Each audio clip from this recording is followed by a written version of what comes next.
तो hello guys, welcome back to my YouTube channel commerce classes again. और मैं हूं आपका दोस्त आमिर हुसैन मानी। जैसे कि आप सब जानते हैं कि हमारा जो आज का टॉपिक चल रहा है वो है बेसिक अकाउंटिंग टर्म्स। ठीक है। तो ऑलरेडी मैंने बेसिक अकाउंटिंग टर्म्स के बारे में 4 लेक्चर्स ऑलरेडी यूट्यूब पे अपलोड किए हैं। तो और जो हमारा आखिरी 4 लेक्चर था, जो 4th लेक्चर था, वो कहाँ पे ख़त्म हुआ था? वो ख़त्म हुआ था हमारा बेसिक अकाउंटिंग टर्म्स। ठीक है, बेसिक अकाउंटिंग टर्म्स। वो जो हमारा लास्ट लेक्चर था वो कहाँ पे ख़त्म हुआ था? वो ख़त्म हुआ था डेप्रिसिएशन पे। ठीक है, किस चीज़ पे? Depreciation, DPRECIATION। ठीक है, ये डेप्रिसिएशन होता क्या है? ऑलरेडी मैंने इस पर चर्चा किया हुआ है पिछले लेक्चर में। अगर अभी तक आपने वो लेक्चर नहीं देखा है तो प्लीज़ वो लेक्चर देख लीजिए। पार्ट 4 है वो बेसिक अकाउंटिंग टर्म्स का। ठीक है, डेप्रिसिएशन होती क्या है? जो भी हमारे पास फिक्स्ड एसेट्स होते हैं, लैंड को छोड़कर, मतलब लैंड का, ज़मीन का हमेशा वैल्यू इंक्रीज होता है, उसको हम अकाउंटिंग के भाषा में अमोर्टाइजेशन कहते हैं। ठीक है, उस पर भी हम चर्चा बाद में करेंगे, लेकिन इस लेक्चर में हम उस पर अभी चर्चा नहीं करेंगे, तो उस पर हम बाद में चर्चा कर लेंगे। ठीक है, जो भी हमारे पास फिक्स्ड एसेट्स होते हैं लैंड को छोड़कर, उनका वैल्यू जो कुछ ख़त्म होता है, डिक्रीज होता है, फॉल होता है, किस वजह से? या तो हम उनको यूज़ करते हैं, या तो कुछ पैसेज ऑफ टाइम, या तो वक्त गुजरने के साथ साथ उनका वैल्यू ख़त्म होता है। ठीक है, तो आज का टॉपिक किस पे है? जो भी हमने बेसिक अकाउंटिंग टर्म्स आज तक सीख लिए हैं, आज उन्हीं को फिर से दोहरा के हम उन पे कुछ एग्जांपल्स लेंगे कि एक्चुअली ये बेसिक अकाउंटिंग टर्म्स होती क्या हैं। ठीक है, तो पहले एग्जांपल हमारी क्या है? ठीक है, तो मेरे साथ लिखना शुरू करो। ठीक है, एग्जांपल नंबर 1। ठीक है, कैश परचेजेस। ठीक है, कैश परचेजेस। ठीक है, ये परचेजेस की क्या है? अगर उसके बाद कोई नेम नॉट मेंशनड, अगर नाम मेंशन नहीं है तो उसको हम हमेशा कॉमर्स अकाउंट में क्या मानते हैं? Purchase of goods. क्या मानते हैं? किसकी बात करता है? हमेशा परचेज ऑफ गुड्स की। ठीक है, अगर नाम नहीं दिया हुआ है। ठीक है,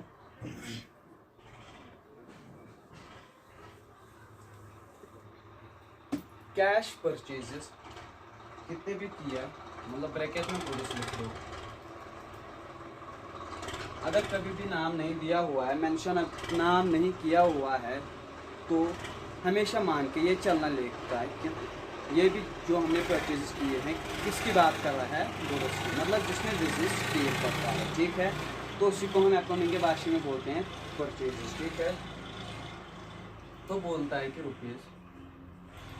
₹5 लाख। ठीक है, ₹5 लाख। उसके बाद बोलता है क्रेडिट परचेजेस। ठीक है, क्रेडिट परचेजेस। ठीक है, यहाँ पर भी मेंशन नाम नहीं हुआ है, तो इसलिए हम क्या मान के चलते हैं कि ये गुड्स की बात हुई है। ठीक है, तो ये कितना है? 3 लाख। ठीक है, तो उसके बाद बोलता है परचेज ऑफ मशीन। ठीक है, परचेज ऑफ मशीन। ठीक है, लेकिन जरा ध्यान दो, यहाँ पर क्या है? नाम इसने मेंशन किया है किसका? मशीनरी का, तो इसलिए हम उसको मान के क्या चलते हैं कि ये फिक्स्ड एसेट है। क्या है? Fixed tangible asset. ठीक है, फिक्स्ड टेंजिबल एसेट अमाउंट क्या है?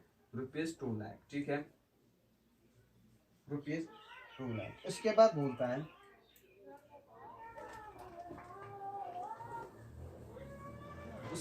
बोलता है परचेजेस रिटर्न। परचेजेस रिटर्न अगर आपको याद है, अगर आप मेरे लेक्चर अच्छी तरीके से देखते हो, मतलब पूरे इंटेंशन के साथ देखते हो, तो आपको पता ही है इसको हम एक और नाम से भी जानते हैं। क्या तो होता है वो? Return outward. क्या होता है? Return outward. मतलब बिजनेस से जो भी हमारे पास, मतलब मैंने ये मार्कर्स जब परचेज किए थे अपने बिजनेस के लिए, तो कुछ मार्कर, कुछ मेरा स्टॉक जो था, जो परचेजेस थे वो डिफेक्टिव थे, तो मैंने उसको रिटर्न कर दिया। मतलब बिजनेस से माल वापस जा रहा है, तो इसलिए हम उसको क्या बोलते हैं? Purchases return. ठीक है। और भी क्या बोलते हैं? Purchases return outwards. ठीक है। तो अमाउंट क्या दिया हुआ है? ₹40,000। ठीक है, ₹40,000। ठीक है। उसके बाद क्वेश्चन क्या बोलता है? Calculate calculate total purchases. ठीक है। Calculate total purchases. ये क्या है? एक पार्ट। ठीक है। और दूसरा जो पार्ट हमारा है नेट परचेजेस। ठीक है। Net purchases. ठीक है। किसकी बात करता है? गुड्स की। यहां पर भी किसकी बात करता है? गुड्स की। ठीक है।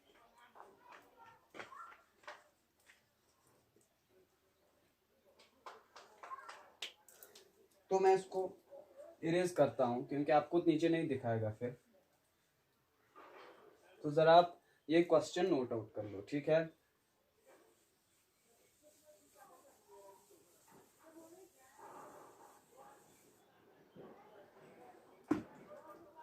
टोटल परचेजेस क्या होते हैं? टोटल परचेजेस मतलब अगर हम बात कर लेंगे टोटल परचेजेस की, जो भी आपने करंट ईयर में माल खरीदा है, मतलब गुड्स परचेज किए हैं, चाहे कैश पे किए हैं या क्रेडिट पे किए हैं, उन सबको यहाँ पर रिकॉर्ड करना पड़ता है। ठीक है। यहाँ पर ये इस पॉइंट को जाहिर नहीं करता है कि चाहे आपने रिटर्न किया है, कुछ रिटर्न किया है, नहीं किया है, उससे हमारा कोई मतलब नहीं है। चाहे कैश पे किया है, क्रेडिट पे हमने परचेजेस किए हैं, हमें वो सारे परचेजेस लिखने होते हैं। ठीक है। तो कैश पे कितने हमने परचेज किए थे? 5 लाख। ठीक है। और क्रेडिट पे हमने 3 लाख परचेज किए थे। ठीक है। तो टोटल कितना आता है? 8 लाख। ठीक है। तो दूसरा क्या बोलता है? Net purchases. ठीक है। नेट परचेजेस का मतलब क्या होता है? नेट परचेज में हमें दिखाना पड़ता है जो भी आपने माल खरीदा है, उसमें जो आपने रिटर्न किया है उसको डिडक्ट करके, उसको लेस करके आप अपनी परचेजेस दिखा दो। ठीक है। Net purchases. Net purchases. ठीक है। तो क्या होता है? Cash purchases plus credit purchases. जो भी आपने सारे परचेजेस किए हैं, जो भी आपने माल खरीदा है, चाहे कैश में भी खरीदा है, चाहे क्रेडिट पे खरीदा है, लेकिन जो आपने रिटर्न कर दिया है उसको लेस करो। ठीक है। रिटर्न। ठीक है। तो कैश पे हमने कितना माल खरीदा था? 5 लाख का। ठीक है। तो क्रेडिट पे हमने कितना माल खरीदा था? 3 लाख का। ठीक है। तो रिटर्न हमने कितने किए थे? 40,000 का। ठीक है। तो इसका आंसर क्या निकल के आएगा? 8 लाख माइनस रिटर्न, वो कितना है? 40,000। तो आंसर क्या आएगा? 7,60,000। ठीक है।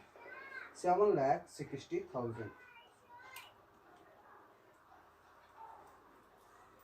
तो आप ये क्वेश्चन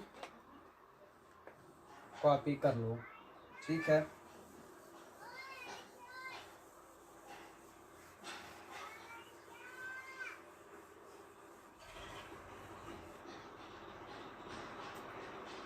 उसके बाद जो हमारे पास नेक्स्ट एग्जांपल है,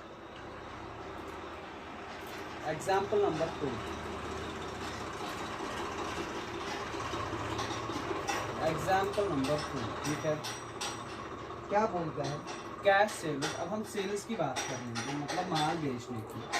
कैश सेल्स हमने कितने की की? जब भी मेंशन नाम नहीं होता है तो हम क्या मान के चलते हैं कि ये गुड्स की बात करता है, ठीक है। 6 लाख, ठीक है। उसके बाद बोलता है क्रेडिट सेल्स, मतलब हमने उधार पे कितने सेल्स किए हैं वो हमें दिख रहा है। मान के चलते हैं कि 2 लाख का है, ठीक है। 2 लाख किसको हमने पर सेल किए हैं? ए को किया है, बी को हमने 5 लाख का माल खरीद लिया, बेचा है, सॉरी। और सी को हमने 1,50,000 का माल बेचा है, ठीक है। तो अब जो क्वेश्चंस अराइज होते हैं वो ये इस तरह हैं।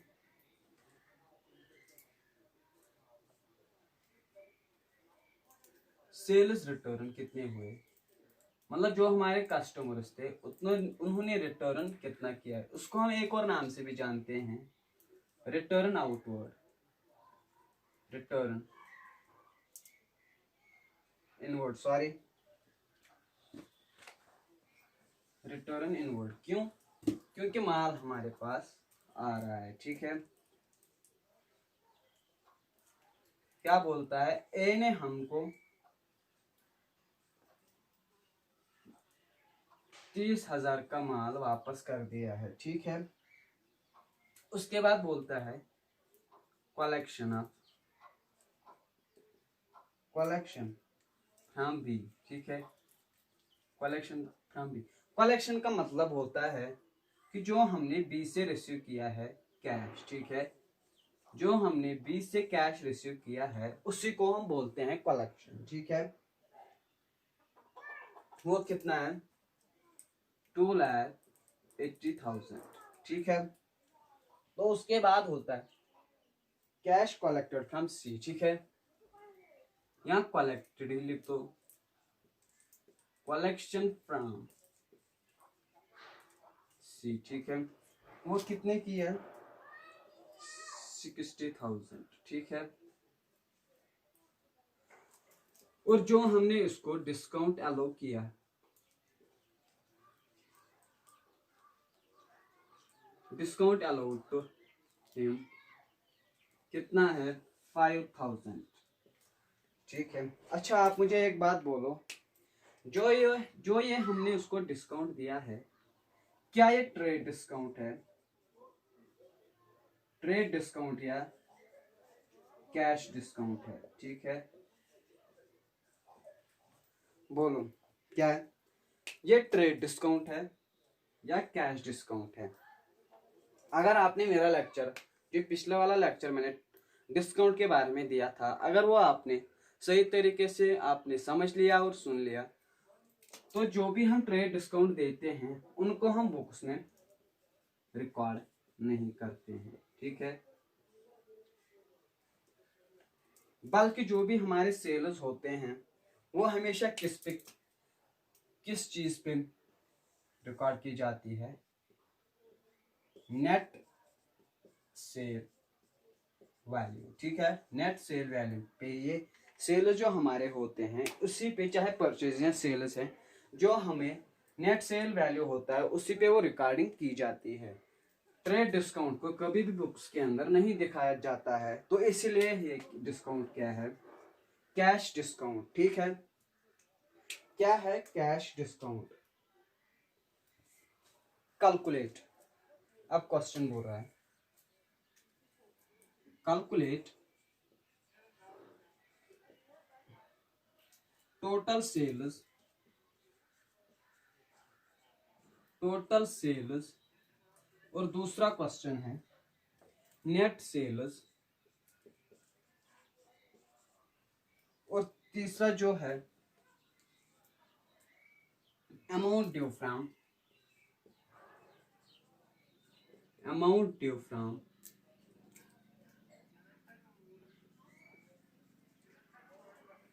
ड्यू फ्रॉम ए, ठीक है, एट द एंड मतलब साल के आखिर में हमें ए से कितने पैसे लेने हैं, ठीक है। और जो नंबर 4 क्वेश्चन है, अमाउंट ड्यू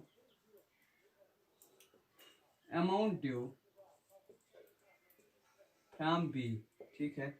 और जो 5th क्वेश्चन है वो क्या है, amount due from C at the end, ठीक है। तो पहला क्वेश्चन हमें जो है वो क्या है, बोल रहा है कि नेट सेल, टोटल सेल्स, ठीक है। इसको हम एक और नाम से भी जानते हैं, ग्रॉस सेल्स। और परचेज में क्या होगा, ग्रॉस परचेज मतलब टोटल परचेजेस हमने कितने की, कैश और क्रेडिट पे जो भी हमने परचेज या सेल्स किए हैं उनको हम बोलते हैं ग्रॉस सेल्स या ग्रॉस परचेजेस, ठीक है। रिटर्न डिडक्ट करे बिना हम उसको क्या बोलते हैं, ग्रॉस परचेज या ग्रॉस सेल्स, ठीक है। तो मैं इसको मिटाता हूं,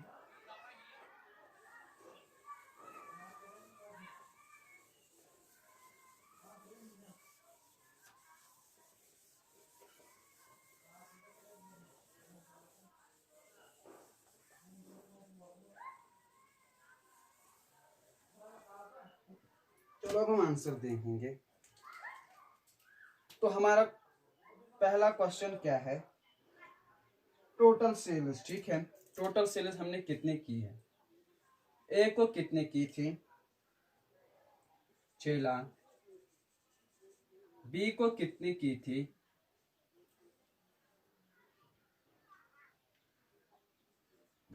850,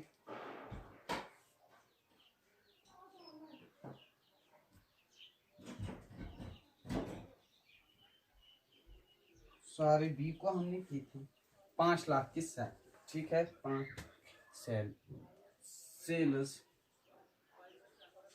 सी को कितने की थी 150, ठीक है। तो जो उसका सम निकल के आएगा वही हमारे होते हैं क्या, टोटल सेल्स। क्या होते हैं, टोटल सेल्स मतलब हमने कितने सेल्स किए अपने काउंटिंग करंट ईयर में, ठीक है। तो इनका टोटल कितना हुआ है,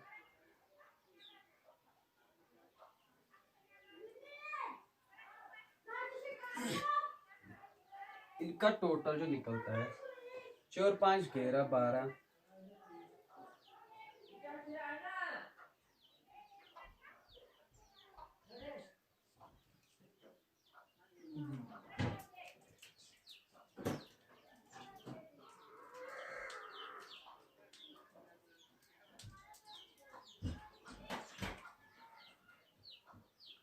और जो हमारे कैश सेल्स हैं, कैश सेल्स कितने हैं 6 लाख की, ठीक है। ए को हमने कितने सेल्स की थी 2 लाख, ठीक है, सॉरी गलती हो, 2 लाख हमने सेल्स की थी, ठीक है। तो इसका जो सम निकल के आता है वो है 14,50,000, ठीक है, 14,50,000 जो हमारे टोटल सेल्स हैं मतलब ग्रॉस सेल्स हैं, ठीक है, ग्रॉस सेल्स है। उसके बाद क्या हो, नेट सेल्स, ठीक है, ये हो गया दूसरा नेट सेल्स। नेट सेल्स किस तरीके से हम निकालते हैं, मतलब टोटल सेल्स और उसमें से लेस करके, टोटल सेल्स अगर पहले ही आपने निकाला है, टोटल सेल्स माइनस रिटर्न, ठीक है, टोटल सेल्स माइनस रिटर्न। तो टोटल सेल्स हमारे कितने थे 14,50,000, और किसने हमको माल वापस भेजा था, ए ने कितना 30,000 का। तो जो हमारे नेट सेल्स हैं वो कितने आएंगे 40,20,000, ठीक है, 40,20,000, ठीक है। तो उसके बाद आता है कि amount due from A eight the end, मतलब साल के आखिर में हमें ए से कितने पैसे रिसीव करने हैं, मतलब कितने पैसे उससे लेने हैं। ठीक है, जरा इसको कॉपी करके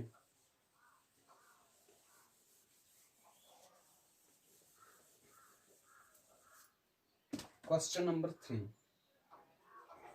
अमाउंट ड्यू फ्रॉम ए। ठीक है, वो हम कैसे निकालते हैं, पहले हम देखते हैं कि उसको कितने सेल्स किए। सेल्स टू ए कितना किया था, 2 लाख।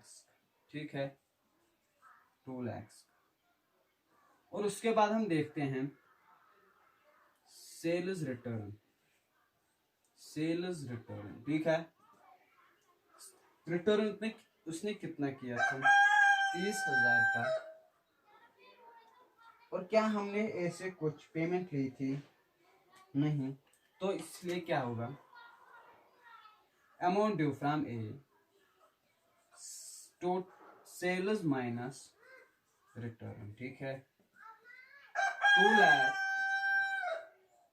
माइनस 30,000 निकल के क्या आएगा, अमाउंट हमें कितना रिसीव करना है एट द एंड, किससे, ए से, 1,70,000। ठीक है, तो उसके बाद आता है जो हमारा 4th क्वेश्चन है, वो क्या है, amount due from B. Amount due from B मतलब बी से हमें कितने पैसे लेने हैं। ठीक है, तो पहले देखते हैं हम सेल्स उसको कितने किए थे। सेल्स हमने बी को 5 लाख के जो किए थे,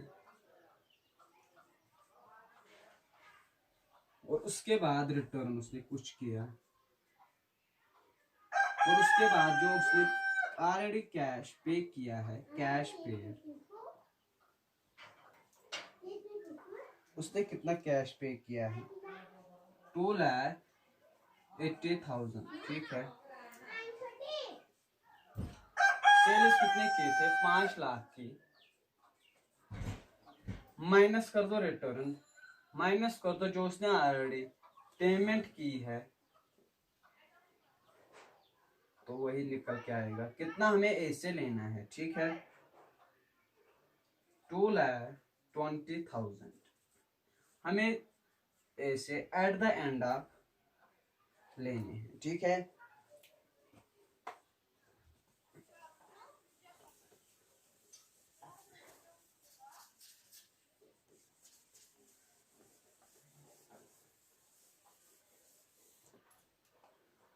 उसके बाद जो आखिर का क्वेश्चन है, 5th क्वेश्चन, वो क्या है, amount due from C at the end. ठीक है, वो भी हम इसी तरीके से निकालेंगे, सेल्स टू सी। ठीक है, कितने सेल्स हमने सी को की थी, 150 की,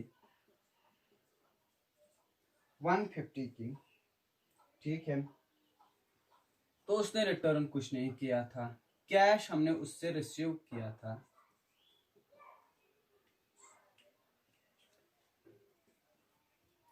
कितना उसने कैश हमको पे किया था, 60,000, और हमने उसको डिस्काउंट भी दिया था। ठीक है, डिस्काउंट अलाउड 5,000। ठीक है, तो हमें अब सी से आखिर में eight the end of year कितना लेना है। ठीक है, तो सेल्स हमने उसको 1.5 लाख की थी, माइनस जो उसने कैश पेमेंट की है, माइनस जो हमने उसको डिस्काउंट दिया है। ठीक है, 150 माइनस 65,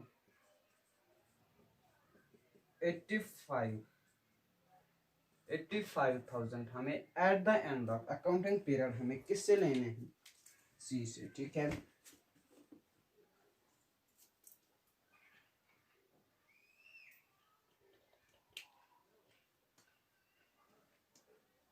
ठीक है,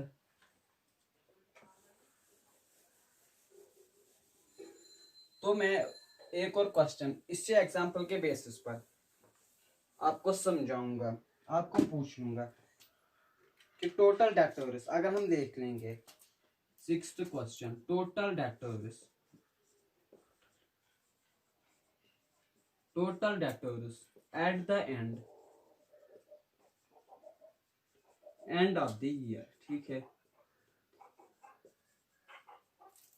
eight the end of the year, ठीक है। डेटर्स हम किनको बोलते हैं? जो हमारे कस्टमर्स होते हैं, जिनको हम सेल्स करते हैं, उनको हम अपने अकाउंटिंग के भाषा में क्रेडिट पे जब हम सेल्स करते हैं तो उनको हम कस्टमर्स को क्या बोलते हैं? डेटर्स, ठीक है, क्या बोलते हैं? डेटर्स। अब बोलता है कि एट द एंड ऑफ हमारे डेटर्स कितने हैं, ठीक है। तो सॉल्यूशन, एक तो हमारा हो गया ए, और दूसरा हमारा हो गया बी, और तीसरा हो गया हमारा सी। ए से हमें एट द एंड ऑफ कितना लेना था? 1,70,000। और बी से हमें कितना लेना था? 2,20,000। और सी से हमें कितना लेना था? 85,000। मतलब जो भी अमाउंट निकल के आएगा वही हमारे होंगे total debtors eight the end, ठीक है। 4,75,000। आप भी चेक कर लेना, ठीक है। तो ये हमारा ये क्वेश्चन हो गया, एग्जाम्पल 2 हो गई हमारी।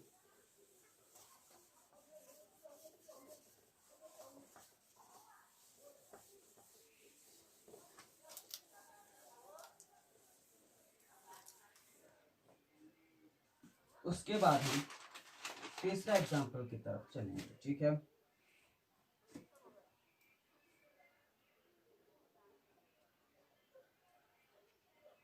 और तीसरा एग्जाम्पल हमारे पास क्या है?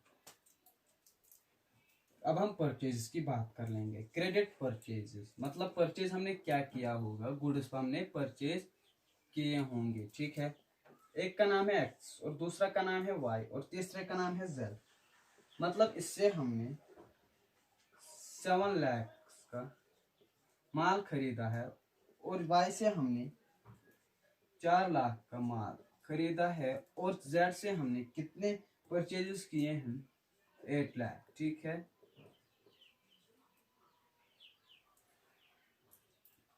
अब एडजस्टमेंट्स है। फर्म पेड मतलब जो हमारा बिजनेस था उसने पेमेंट की है। फर्म पेड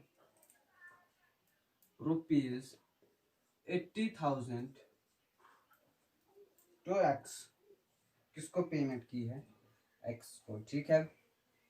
और उसके बाद जो दूसरा पॉइंट है, फर्म पेड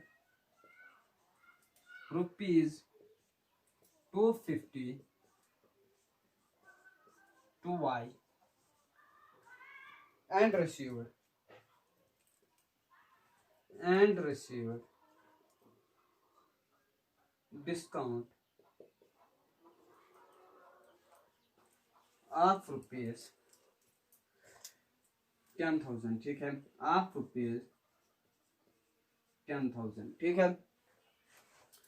मतलब ये डिस्काउंट रिसीव्ड क्या होता है? जैसे हम किसी को माल बेचते हैं तो जब हम उसको बोलते हैं कि आप अर्ली पेमेंट कर लो तो हम आपको डिस्काउंट देंगे। इसी तरह हम भी अपने बिजनेस में क्या करते हैं, जब भी किसी सप्लायर से गुड्स खरीदते हैं तो उसको पेमेंट करते वक्त हम उसको बोलते हैं कि हमने आपको टाइमली पेमेंट या अर्ली पेमेंट की है तो हमें कुछ डिस्काउंट दे दो।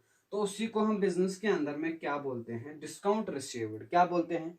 Discount received. मतलब ये कि हर कोई बिजनेसमैन अपने कस्टमर्स को डिस्काउंट देता है। हम भी तो किसी के बिजनेस के कस्टमर्स होते हैं, मतलब हम भी तो किसी से माल खरीद लेते हैं। जब हम उसको पैसे देते हैं तो उसको हम बोलते हैं कि हमें कुछ छूट दे दो। तो वो जो छूट देता है पैसे देने के टाइम उसको बोलते हैं डिस्काउंट। लेकिन कौन सा डिस्काउंट होता है? Cash discount. क्या होता है? Cash discount. क्यों होता है कैश डिस्काउंट? क्योंकि जो भी हमारा ट्रेड डिस्काउंट होता है, हम परचेजेस ट्रेड डिस्काउंट मतलब नेट, जो हमारा नेट परचेज प्राइस जो होता है उसी पे हम अपनी बुक्स मेंटेन करते हैं, अपनी रिकॉर्डिंग्स मेंटेन करते हैं, ठीक है। तो उसके बाद जो तीसरा पॉइंट है वो क्या है? Firm paid rupees 5 lakhs 5 lakhs to Z and received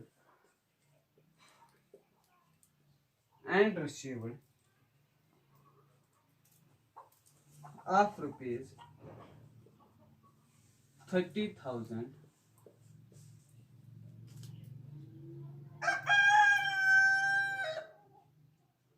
discount,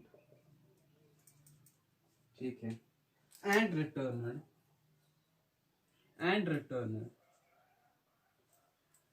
return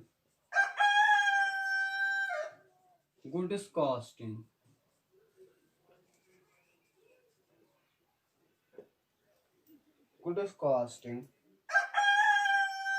rupees 25,000 to Z, ठीक है।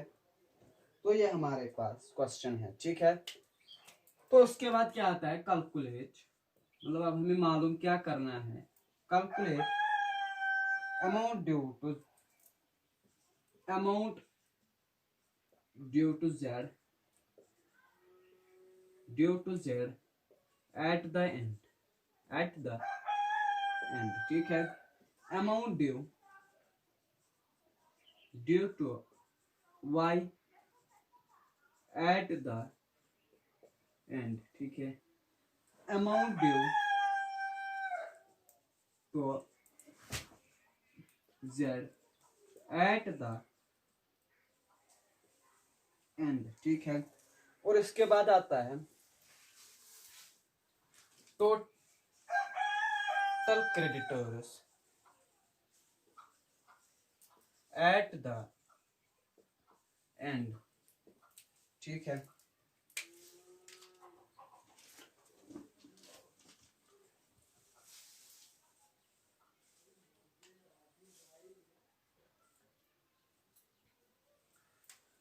जरा आप उसको कॉपी करवाओ।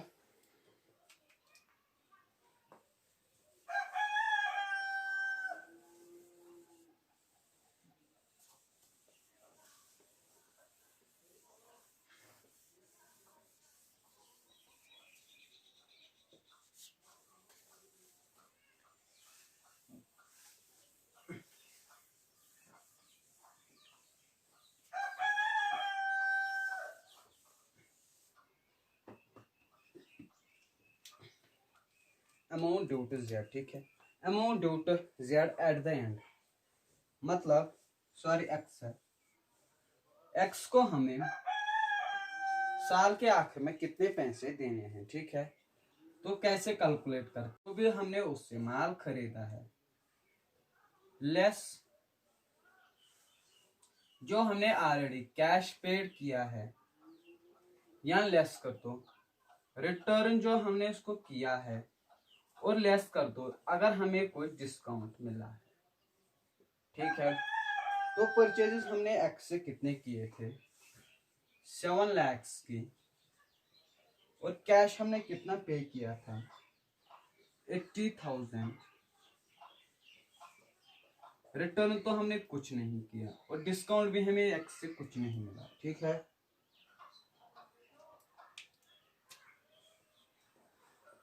तो 8 साल के आखिर में हमें जो पैसे एक्स को पे करने हैं वो कितना है, 6,20,000, ठीक है।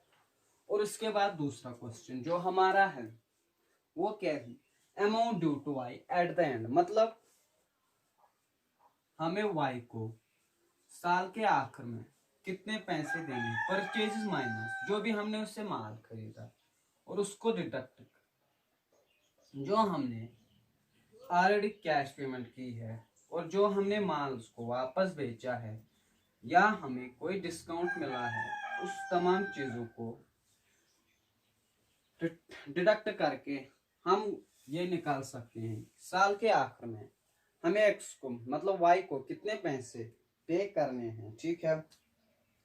तो 4 lakhs का हमने परचेजेस किया था, ठीक है। तो उसके बाद हमें कैश पेमेंट हमने उसको की थी 250 की, और हमें डिस्काउंट मिला था 10,000 का, ठीक है। तो साल के आखिर में हमें वाई को कितनी पेमेंट करनी है, ठीक है।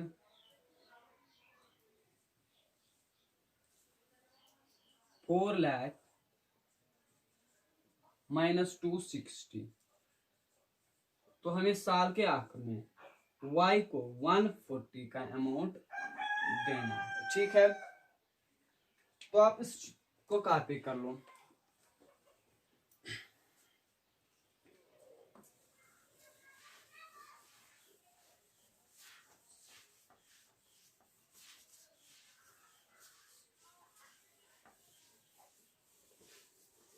उसके बाद क्या आता है,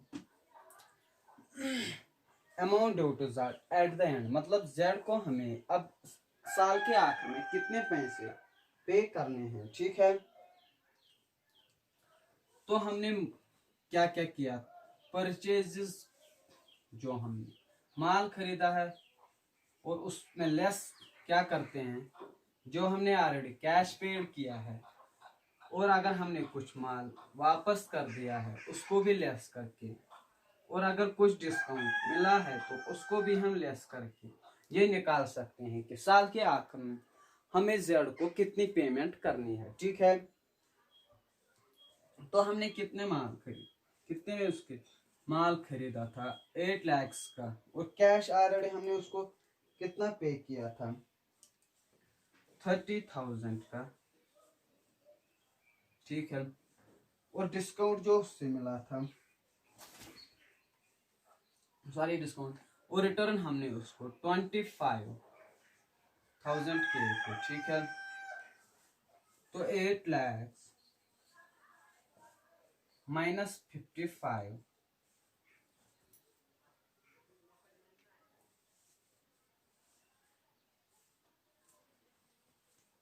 माइनस 55,000, तो हमें ए को कितने देने हैं, जेड को कितने देने हैं साल के आखिर में 7,45,000, ठीक है। तो आखिर में पूछता है total creditors at the end, ठीक है। तो हमारे जो भी कर्जदार है वो आखिर के ईयर के एंड में कितने हैं, ठीक है।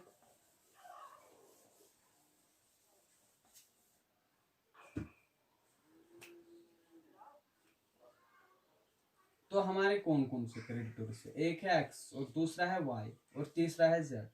एक्स को हमें कितनी पेमेंट करनी है 140 की, वाई को हमें कितनी पेमेंट करनी है 620 की, और जेड को हमें कितनी पेमेंट करनी है 745 की, ठीक है। तो उनको मिला के जो हमारा अमाउंट है वो निकल कर आएगा, ठीक है।